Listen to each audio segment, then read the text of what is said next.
Would you love to learn how to completely shut somebody down without even throwing a punch and to get them to basically submit to you? Well, my friends, that is what feinting can do if you know how to do it and you do it right. Let's get into it.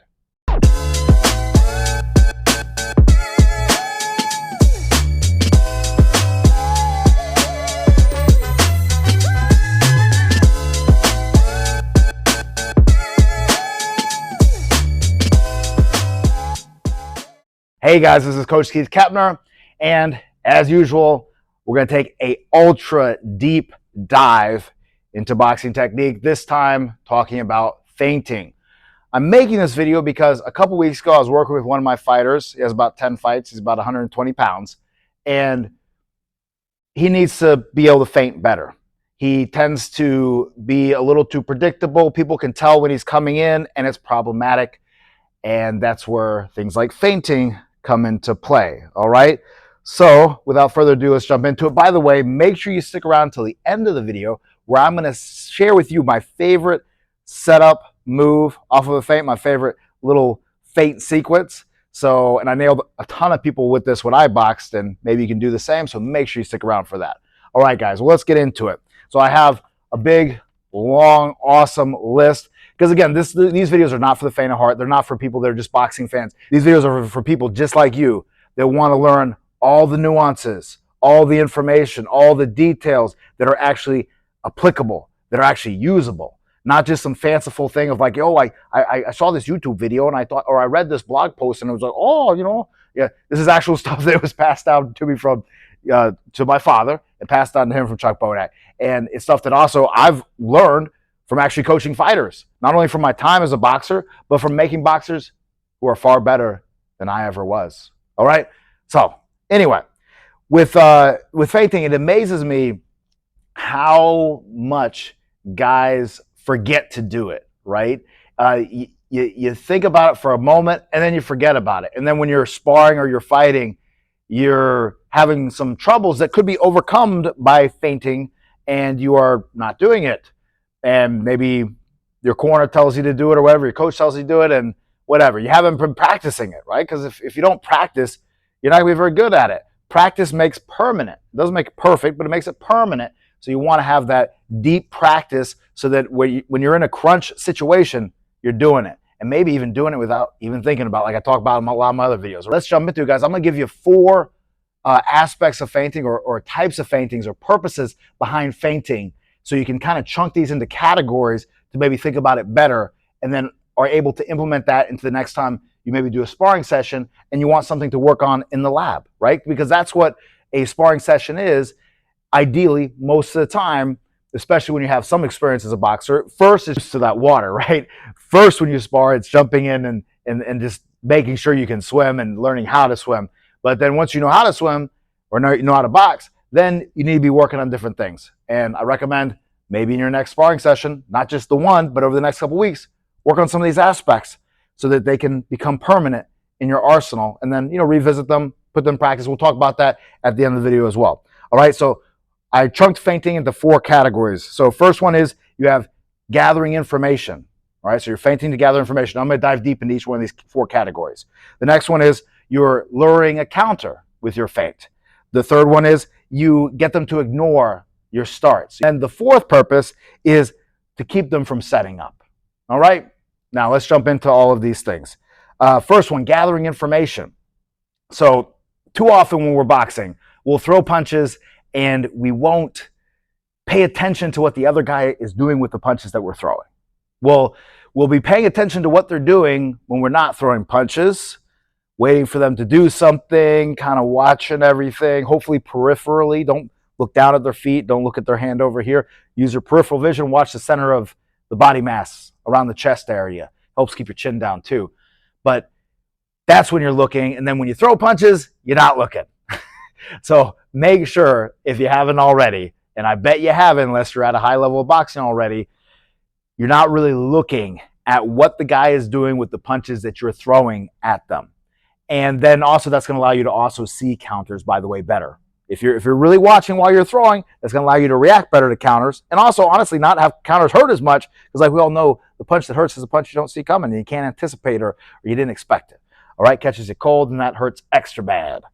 Now, if you know with gathering information, right? So think about it this way: it's like if you know your enemy's playbook, if you know everything they're doing, then you can have more answers for what they're doing. It's like you're going to go into the locker room the night before the big game and steal their whole playbook and their strategies that they were planning to roll out on you. That's what you can do when you're gathering information and you're feinting. So I can be feinting my jab, and I notice, oh, that's how he wants to stop the jab. And also while you're throwing too, you're like, oh, you see these patterns. Guys have certain defaults oftentimes that are ways that they defend punches. So for instance, if they slap down your jab, let's say they have a habit of, quote, parrying, right? But slapping down your jab, and you notice, oh, that's how he's generally doing it. Okay, you keep that in your mind. So you feint, you see them slap down hard. Oh, okay. You go back to doing your thing for a little bit, and then you bring it back, feint, they slap down, you come around the left hook, or you feint, come over with the right hand.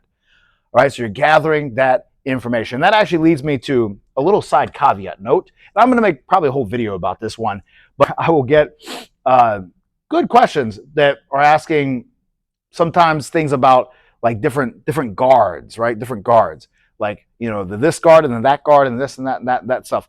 And then it's funny, I was watching this one video, real popular guy on YouTube, and because I'm trying to, you know, learn about more what's out there to be able to give better advice. And he was, this one guy was talking about a fighter that I love a lot, and saying, oh, he had all these different guards he would go into. But he's saying it was special, it was unusual. He went from the this guard to the that guard to the this guard to the. Hey, he's a good fighter. And if you're a good fighter, look at any good fighter. It's not one-dimensional. They have multiple ways to defend punches, and they have multiple guards. But don't even think about it like that. It boxes it too much. So if you have this thing, for instance, and this is exactly where the gathering information thing can come into play, right? Let's say somebody always resorts to a certain guard when you do something, when you throw punches, right? And I've talked about this in another video where this one training partner I had that would spar all the time, he'd be one way when he was trying to hit you, but when you throw punches, he would go defense mode, and he'd be a certain way. He'd be in a guard, in a sense. And he'd always go to that guard, and guess what? I could feint him and know he's going to go in that guard, and I know what I could land. Or if I could just design my combinations in my head before I even shot the punches, and then just do that combination, because I know that those punches would open up that guard, or what would be open in that guard. So please do not think about your boxing in terms of guards. I mean, I guess maybe it's helpful in a very, very small way, but I don't even talk like that. And you can spend 6 months in a reputable boxing gym, and they're never going to talk about these different guards, or at least work on training these different guards. All right. So like I talked about, you're gathering information. And for instance, another thing is maybe they're slapping the jab down. Maybe when you feint something, typically a jab, a lot of your feints are going to be the jab, right? It's going to be probably a jab, and then of course there's other feints as well, but that's your primary thing to get good at feinting, is the jab. And gather information. How do they react to the jab? Do they like slipping the jab? Do they jump out when you feint your shot? What do they do? Is it typically a head movement? Is it a hand type of defense? Is it jump it out? What is it that they do? And you're gathering that information so that you can know what their playbook is, so you can use that against them. And you're doing the same thing while you're throwing punches as well. All right? But again, this is just in the topic of feinting. So number two, what we're doing is we're luring the counter. All right? Because this is one of the biggest applications of feinting, and where I see it be necessary the most. So really it should have been number one, but I'm making it number two, right? Because they're all important.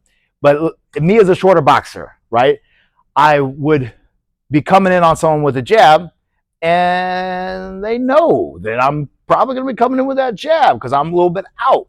And because, you know, decent boxer comes in with a jab most of the time. So they know that. They're longer, they're taller, and it's pretty easy for them to slide over with the right hand. So the second they see a movement start, they figure, hey, you know, 8 out of 10, it's going to be a jab. Bam! They put the right hand over it, all right? And that's where those feints come important. And that's where, like I was working with this guy, 120 pounds, and he's short for 120 pounds.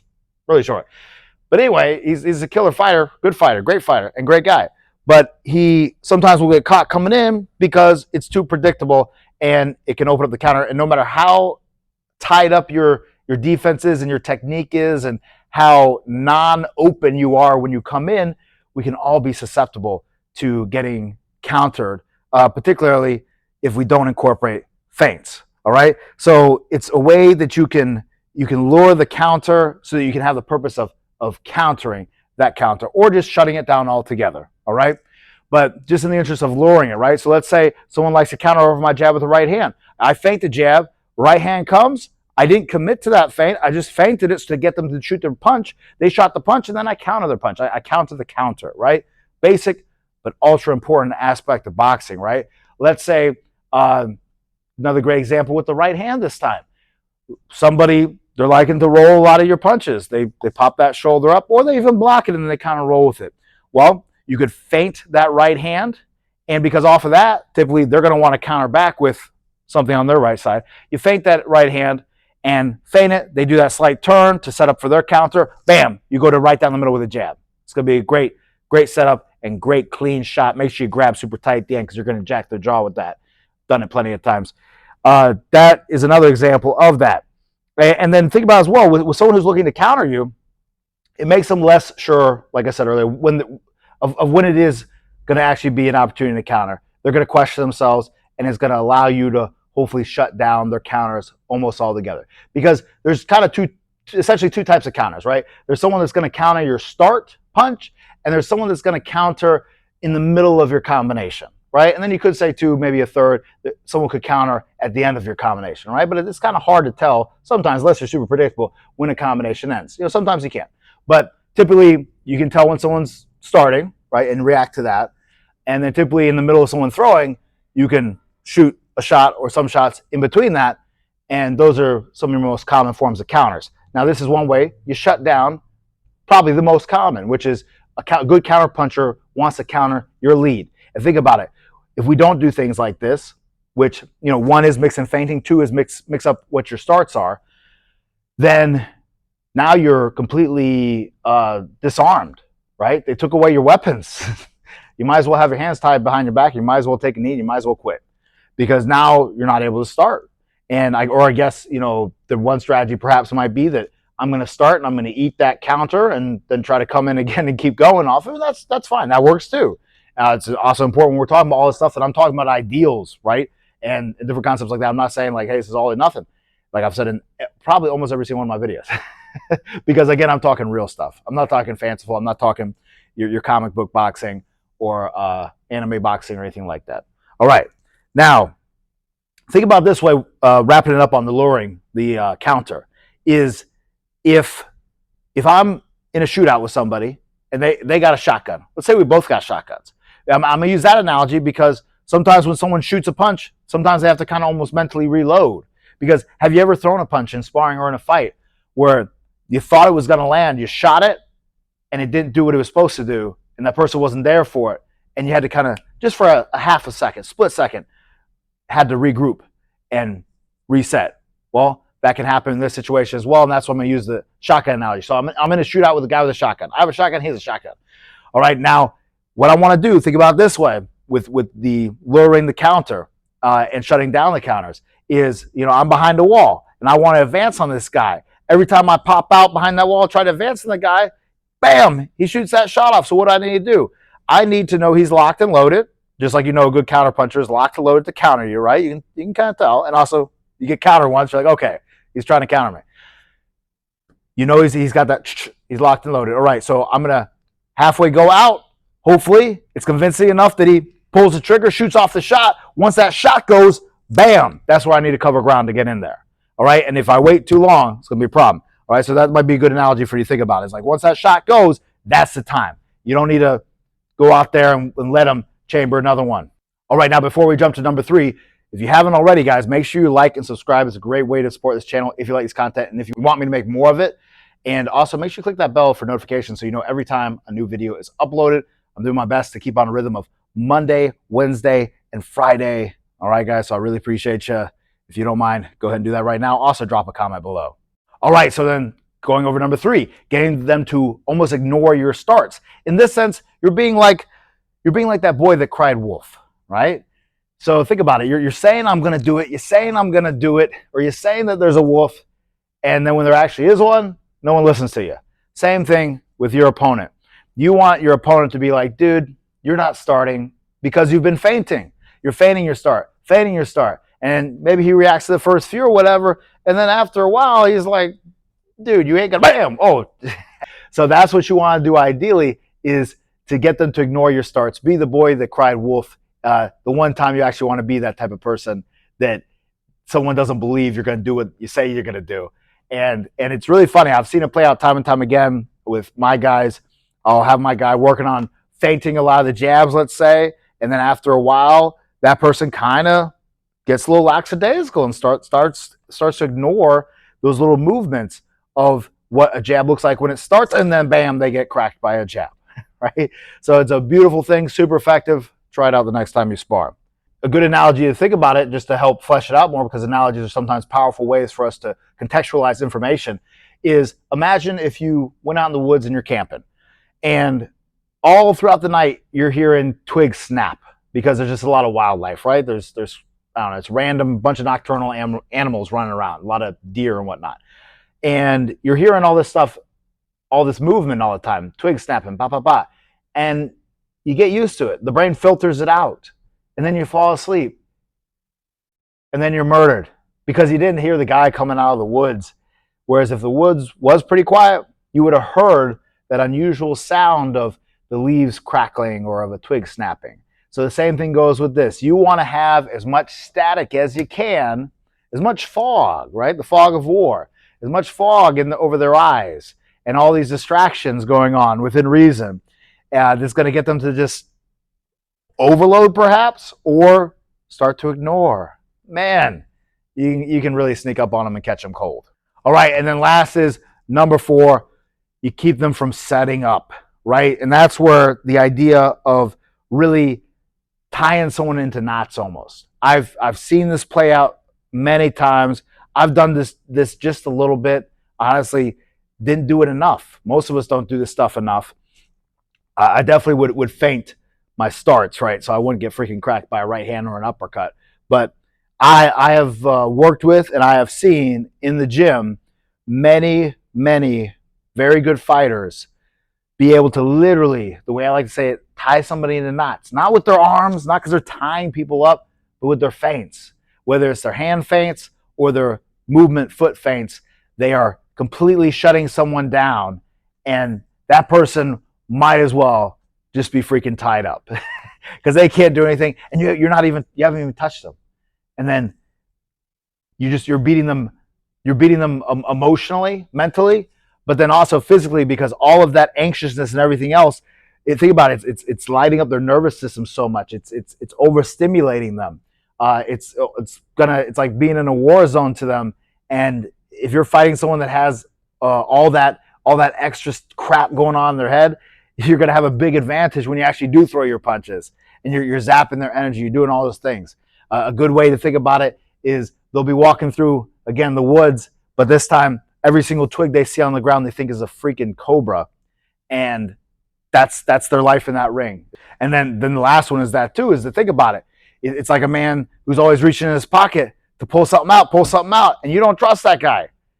Eventually, you're going to just become exhausted from that guy trying to pull stuff out on you. And similar to the previous point, you're not going to be able to react. Hey guys, if you click on the actual channel page, check out that join option for level 2. This is a great way to support the channel, but also it will allow me to view your training footage, whether it's sparring, bag work, shadowboxing, whatever. And I'd love to give you some tips. It's super cheap, small amount every month. And it's a great way to help support this channel and to make it so I can keep on giving you this long form content. I really appreciate the support. I've had a lot of people sign up for it, and I would love for you to be the next person. Appreciate you. At the end of the day, if you want to be a good boxer, you really have to be a good fibber, right? You have to really not be honest in that ring with your opponent, because if you're honest in that ring with your opponent, it can be used against you. A great example of this is, for instance, the idea of the poker face, like with Joe Louis. He was well known for having that poker face, and that's something that I did my best to implement, and that's something as well I always remind my guys of, because when you're in that ring, just to go off on a little bit of a tangent, if you show that you're hurt, that's where it's really funny. Boxing is very different than all other sports. I mean, combat sports are very different than all other standard sports, like with a ball, right? In soccer, if you get hurt, you want to show you're hurt. You play it up to a ridiculous amount. In basketball, if someone slightly fouls you, you want to milk that thing for all it's worth. In boxing, though, and in combat sports, you don't. You want to underreact. If someone hits you and hurts you and freaking breaks your rib, I remember I had this one fighter broke his rib in the I think the second round, and he switched to southpaw because it was on his left side, and it was funny because I was mic'd up, and my guy didn't know that, because like oftentimes they'll mic you up after the first round starts, like in a TV fight, and so I got the mic put on me, and my guy didn't know that. So then after whatever was the second round or whatever, my guy got his rib broken, and I'm in the corner. He sees this big camera behind me, TV camera, and he's like, oh, so he leans in to kind of whisper into me, hey, I think my rib's broken. But he didn't know he was actually whispering right into a microphone. And so the commentators heard it. They started talking about it. The other guy's corner heard it. And I'm very proud that my guy was able to finish the fight. We didn't get the decision on that one, but we made it through that fight. But that was just a little side note of like, you don't want to share these secrets, guys. You don't. He was poker facing it up. The other guy wouldn't have known if it wasn't for the microphone, the commentators, and him whispering it basically into the microphone. Just hit the microphone. Him whispering into a microphone like this by accident and not realizing it was there. All right, but so you don't want to show. You don't want to show you're tired. You don't want to show you're hurt. You don't want to show you're mad. You maybe want to show you're happy. That might not be a bad thing, right? One of my favorite fighters, Dwight Mamakwai, would smile at people and things like that. I would do that. And because it can get people's heads, but all the other stuff you don't want to show. All the other stuff you don't want to show. So very, very, very important. I remember one of a coach that trained me a little bit for my conditioning aspects of boxing. He would tell me a very, very good thing that I took from him, and I use it for all my guys. And that's it when you're starting boxing specifically, but even at the high levels, I see this happen sometimes. Someone will show they're getting tired. Show they're getting tired during a shadow boxing session, during bag work, during mitt work, during sparring. They're showing that they're tired. That's the last thing you ever want to show. And the only reason you're going to present yourself as being tired is because you're freaking trying to play possum to sucker someone to come after you and make a dumb mistake. That's the only reason. So make sure you develop those habits. If you have the habit of bending over the waist or putting your hands on your legs because you're tired, or going like this because you're tired, or whatever, you have to get out of that. You just hold your stance and work on maintaining that stance no matter what you're feeling, no matter if you are freaking just have every single bone almost broken in your body. Maintain your position as much as possible. Be a good fibber or a good liar and have a great poker face, just like Joe Louis. Now let's talk about, what do you feint, all right? Kind of an obvious question, but sometimes obvious questions can be good questions. So what do we feint? We only feint really two things. You feint punches and you feint movement. Now, you can make a case for feinting certain defensive maneuvers, feinting some head movement and things like that. But as far as broad chunks for what are the most useful things you can feint, punches and movement. Very important note here, guys. All punches, or rather all punch feints, work way better with this one thing. You want to know what that one thing is? One simple thing. And if you don't generally do this, your feints aren't going to work no matter how good you are, no matter how much you practice your feints, no matter how perfect your feints are. With your punch feints, if you don't have this one thing, if you don't do this one thing, it's not going to have much effect. That is, you have to have a punch that has some power on it.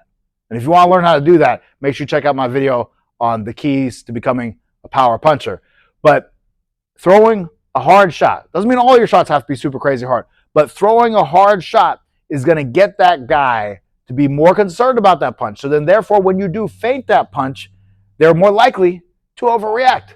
Think about it, guys. If I'm just reaching out like here and touching,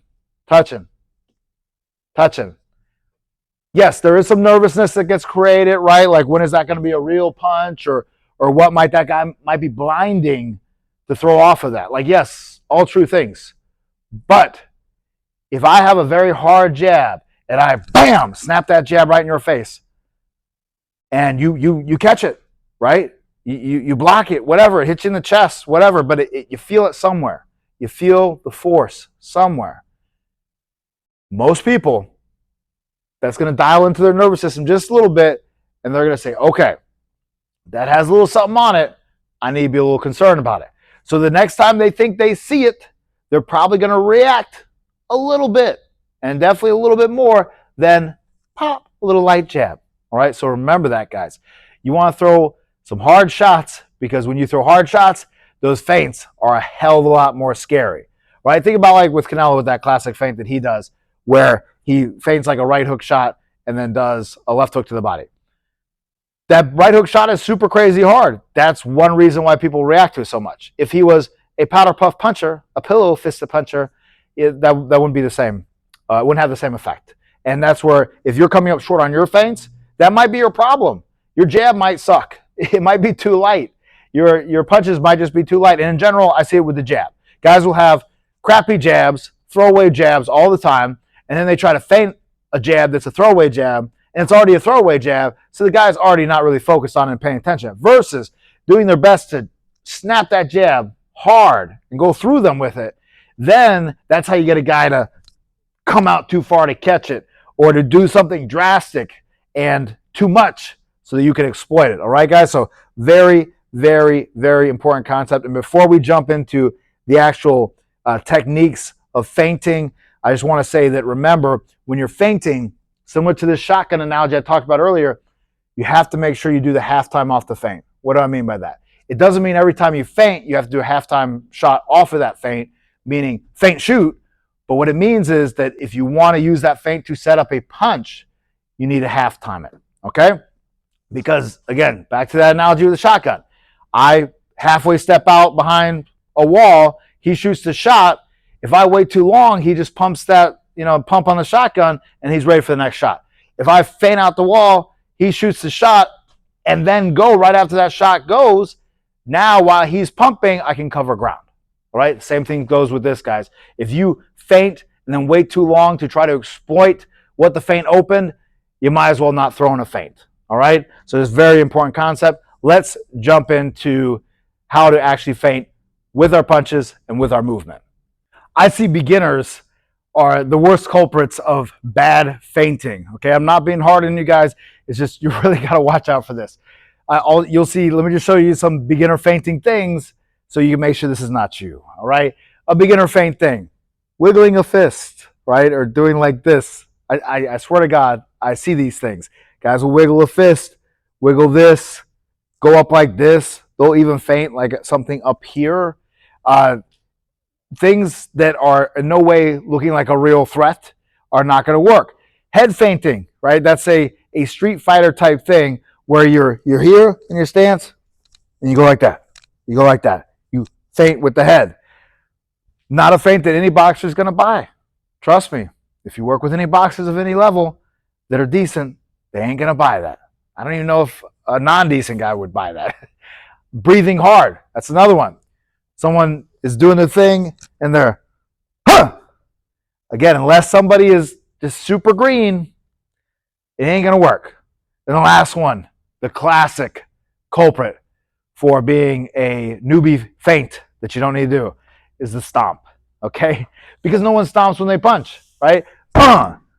No one's going to buy that. I see far too many guys do this, especially when they're starting out, but inevitably they realize it doesn't do anything and they stop doing it. But I don't want you to be one of these guys that you think that is a feint and then you stop doing it and you miss out on all the opportunities that you can get from feinting. Now, to be clear though, wrapping back to the head feint, I want to make something clear about head, is that your head movement can work as a feint, all right? So yes, I'm talking about punch feints and movement feints, meaning like foot movement, but also you can have head movement be a feint in its very nature, meaning that if I'm kind of just slipping my head for punches a little bit within range, then it's worrisome because it looks like something could be setting up. It goes to that kind of torso idea of a feint, that I'm using my upper body to make it look like I'm about to throw a punch or set up to throw a punch. That's where that head movement can be almost a feint in a sense without being an actual classic feint.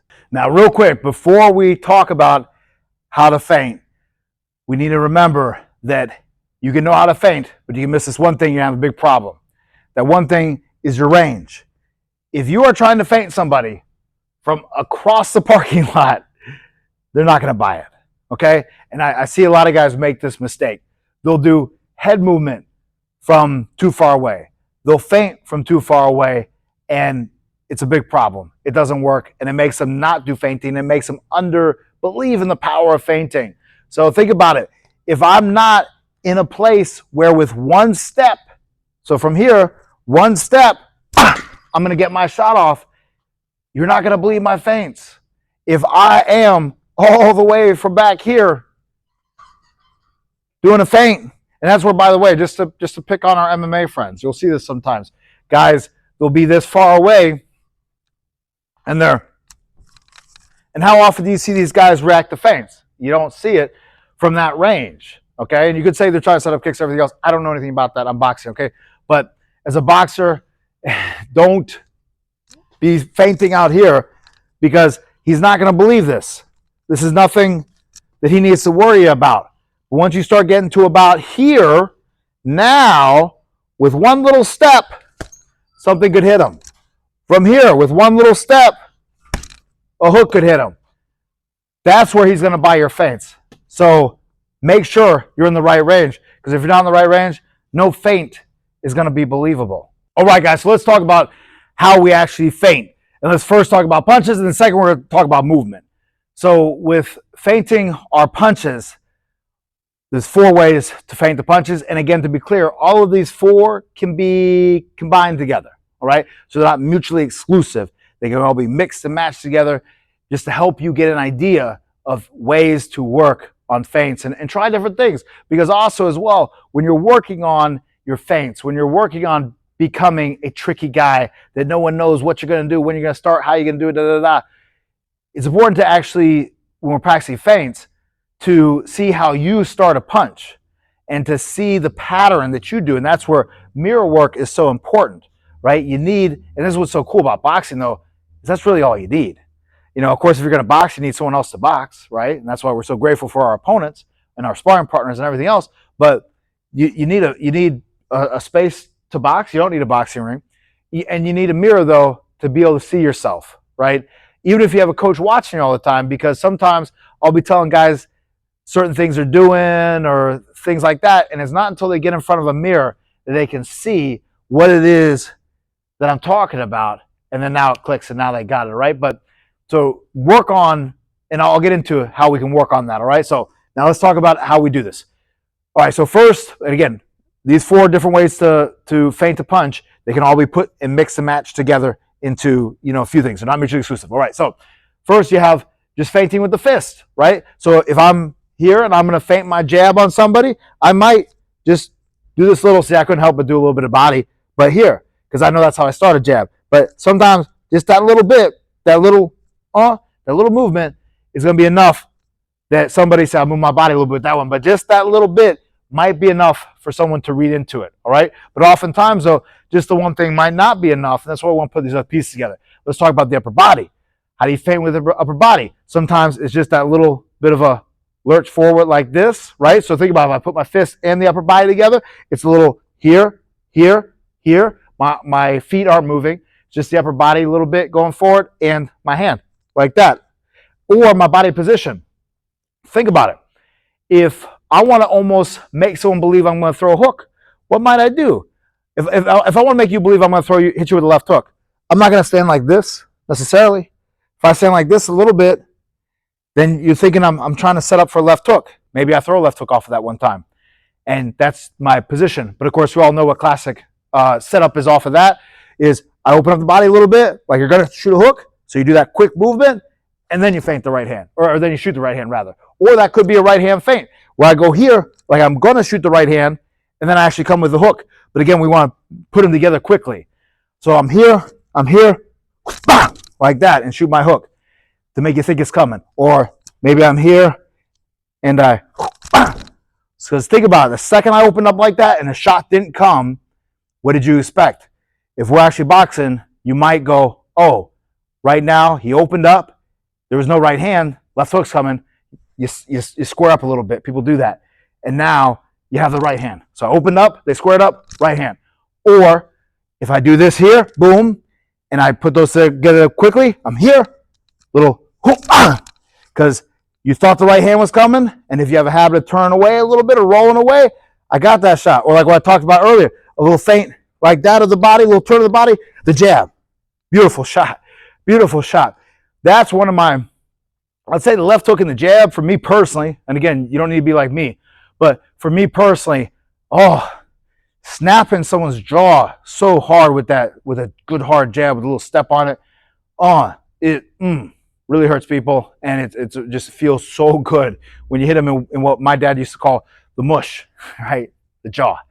Now, we can also use our feet when we're feinting a punch. Okay, so if I'm here and let's say I just do this, that little bit of movement with my foot here, just that. I'm not going, and I'm not picking up big step. Just that little feint is enough for people to react. Again, think about if we tie some of these things together. I do a little bit of a fist, a little bit of a foot.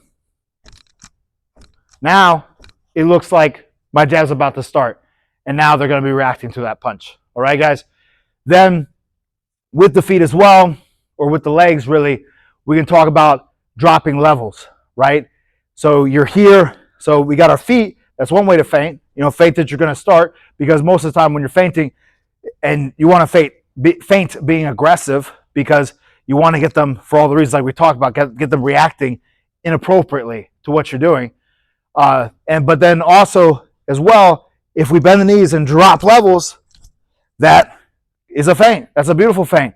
It gets someone to bring their eyes down. Sometimes it's so funny. People will actually drop their guard down when you feint down. It's almost because they think the body's coming or something, and they'll rise themselves up.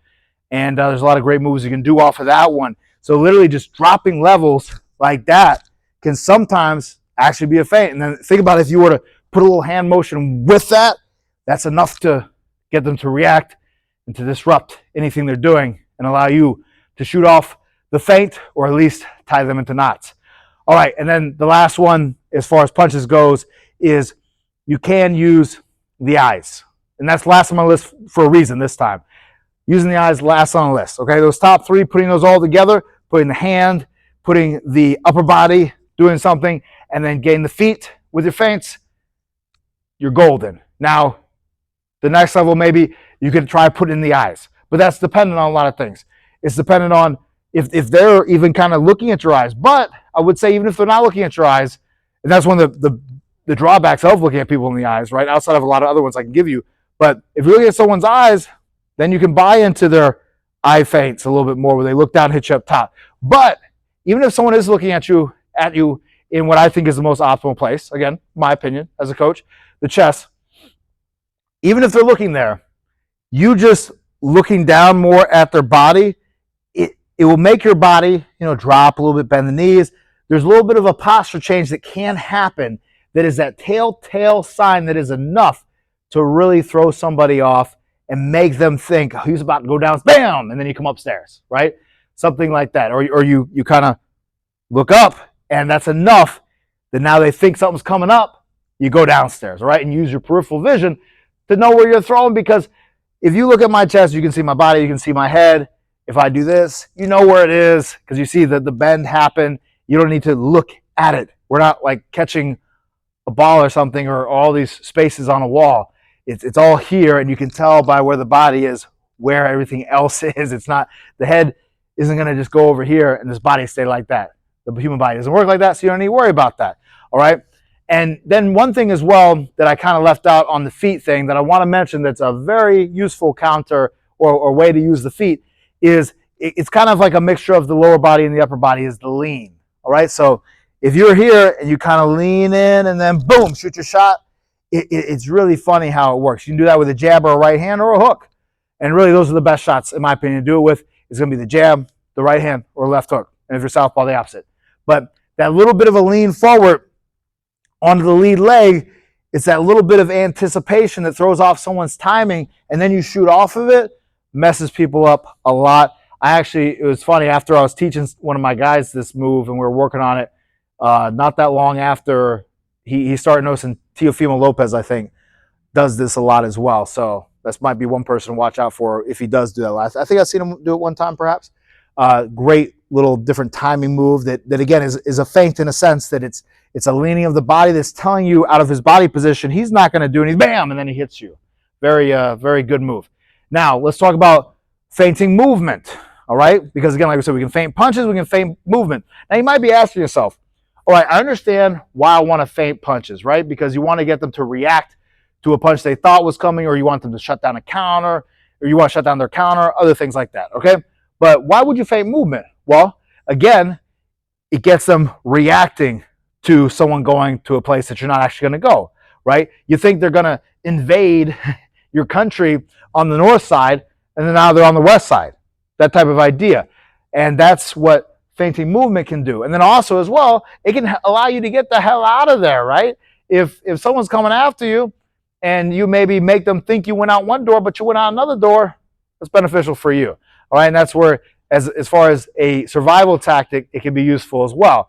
But when I'm feinting my movement, the stutter step, so that little stutter step, that's a feint of movement. I could use that for lateral. I could go here like this and then go the other way, and I have a little bit of a lean in my body. And then simply just a lean in the body sometimes as well, a little bit of the knee as well. Leaning off one way, go the other way. I lean off this way, go the other way.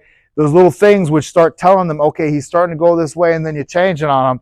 But really at the end of the day, so you got the stutter step, you got the lean. The stutter step combined with a little bit of lean is going to be your best bet. Again, these aren't mutually exclusive, but I recommend putting them together. So maybe you have a little bit of that step back like that, like you're going to go back, or a little lean step forward like this. I'm here, little this, I'm here. So practice that here, side step here, and a little bit of lean in the body, because again, when you're reacting to someone moving, you're not actually looking at their feet. You might see the feet out of the peripheral, but it's what the feet do with the rest of the body. So if I just go like this, it's like, dude, whatever. There's no reason. And most people are not going to react to that whatsoever, unless they're literally looking at my feet, which you shouldn't be doing. You should not be doing. But if I have a little bit of this, see a little bit of movement of the body, then it's more sellable. All right, guys? Now, let's talk about how we practice feinting. All right, so now let's talk about how do we practice our feints. So you got the knowledge, you got the ideas behind it, the 4 concepts of why you would do it, the different things that you do feint with punches and with movement. Now, how do you get better at these things? I'm going to give you 5 ways to get better at them, all right? 5th one is freaking obvious, but these are the 5 ways you get better at it. All right, so first thing, just in general with practicing feints, just in general, it's much better, in my opinion, to be jerky, to be a jerk. What do I mean by that?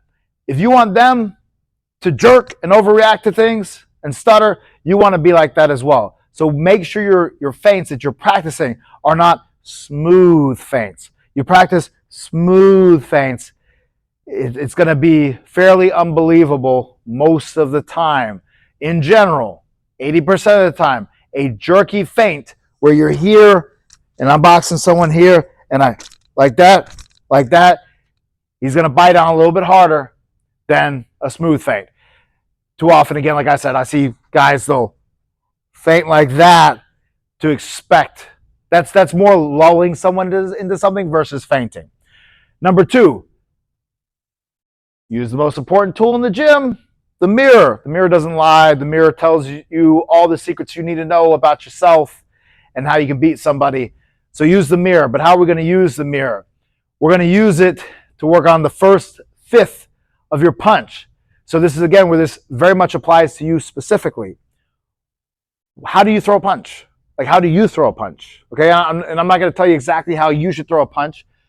There's many ways to throw punches, and there's ways that I think are more optimal to throw punches. But if you have some decent punch technique, in the mirror, examine how you throw a right hand, how you start with a jab, how you lead with a hook even, because all those things could be feinted. And then once you identify that in the mirror, take the first 1/5. You know, you could say the first 1/4, but I like the idea of the first 1/5 of the movement. And do that as your feint, and then work on doing that immediately followed by what would be the shoot off of the feint. What would be the move you do? So a great classic thing is to feint a jab, shoot a jab. So what am I going to do? In my mirror here, I'm going to look. Okay, that's how I jab.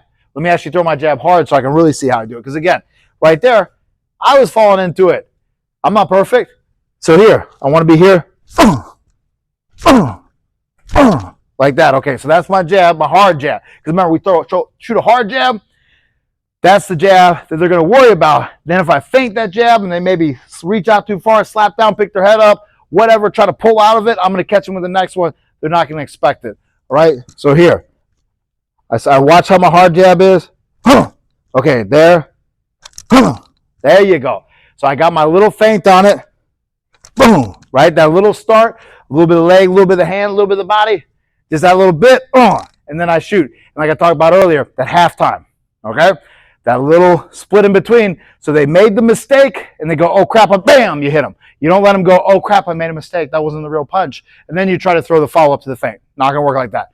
Now, again, spend hours in front of the mirror. And then also, by the way, you doing this stuff, like I've talked about, I think in other videos, will allow you to improve your vision of watching somebody while you punch. Because like I talked about earlier in this video, too often when we're throwing our punches, we're not actually watching what the other guy is doing, how he's reacting to it, and everything else. So this gets you in the habit of watching somebody versus just going blind almost as they're throwing your punches. Now, the third way, believe it or not, that you can work at getting better at feints, and you can take this to your mirror work, to your number 4 strategy that I'm going to talk about in a second, and your number 5 strategy, is to literally think about throwing the punch. It's really funny, but there's little telltale nuances and things you do that you don't do when you know you're not going to throw it. All right? So working that mirror might not be enough. You have to literally put yourself in the place of you're like, I am going to shoot a jab.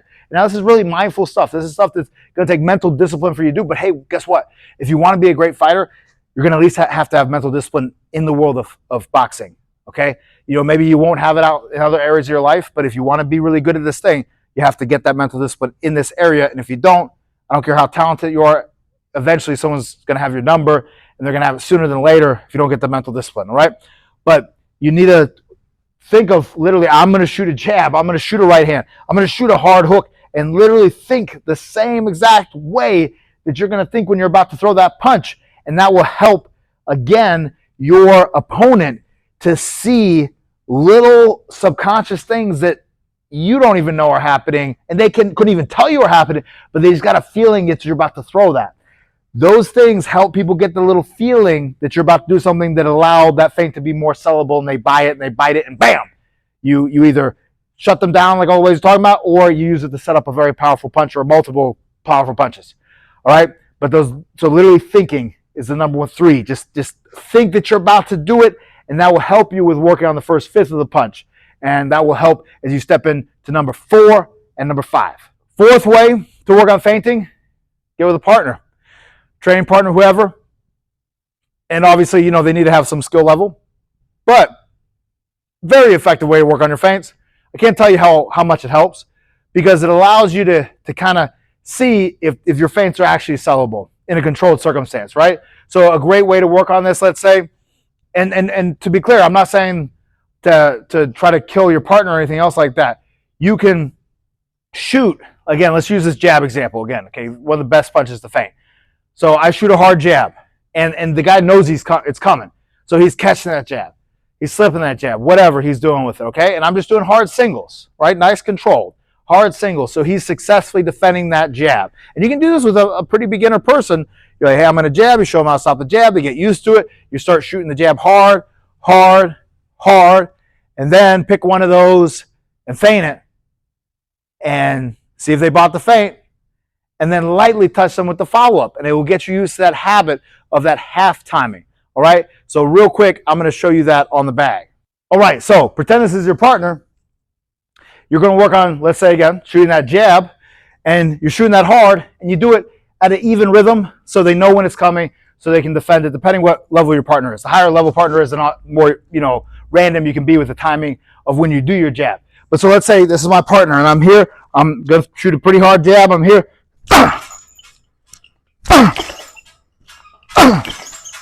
And then, since I'm working with my partner, when I'm ready to feint it, and I just touch. But that allows me to, one, have accuracy, which is important to be a good boxer and puncher, touching the jaw. But then it allows me also to learn that timing in a controlled way where I don't brutalize my partner. That way you can work on that timing and seeing how people react. You throw the real punch hard so they get that resistance. They get used to reacting in the way they would react to a hard punch, and then you sell them that hard punch, come back with the shot you were looking to set up, but just touch them. All right, one more example on that. So let's say again, I'm here. I'm shooting. I'm going to work on feinting my right hand and shooting that hard jab, like I talked about earlier, is going to snap people in the mush. So I'm here, let's say, and my partner knows I'm going to throw it. Here.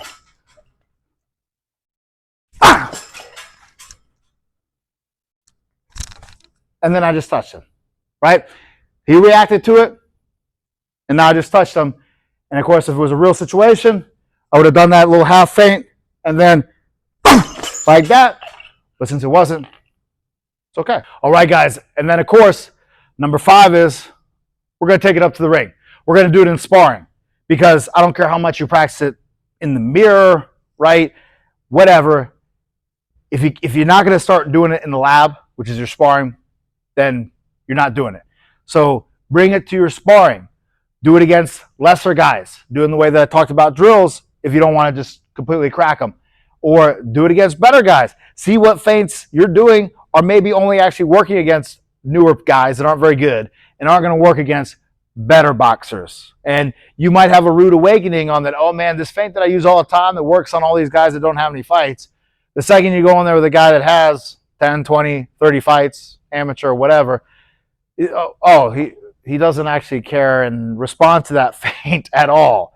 And so it's a great little test. And again, a laboratory, a way to test out what you're doing. So therefore, that's maybe the max you do with it. Or you're one of these guys that's going to have your amateur fight, or maybe you have a bunch of fights, maybe you're a professional, whatever it is. And now you're going to take this into the actual time where it really counts.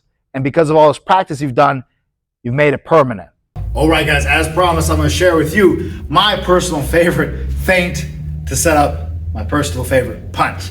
Actually, 1 of 2 punches, because I had it work both ways. The first one is super basic, but let me tell you, you get good at doing this, and maybe it's just when you're a little bit shorter, but I bet it can work if you're a medium height fighter as well.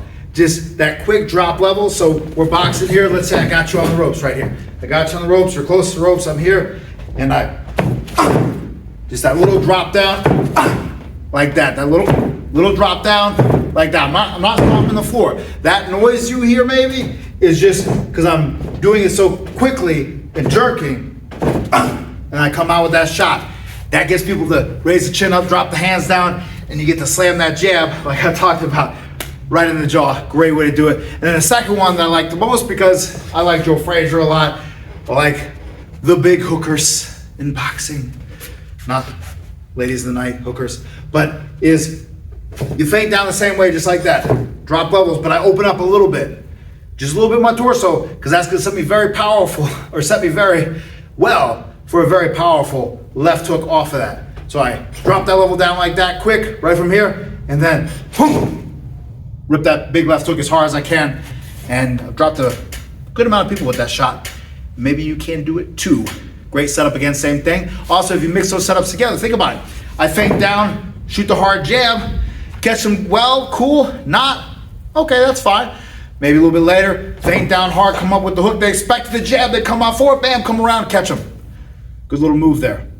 Hey guys, if you haven't already, make sure you click like, make sure you click subscribe, make sure you click notify, check out the join option so maybe I can review some of your training, give you some excellent tips to help you become better and get to the next level. And let's just keep on working on growing this channel. I really appreciate your support.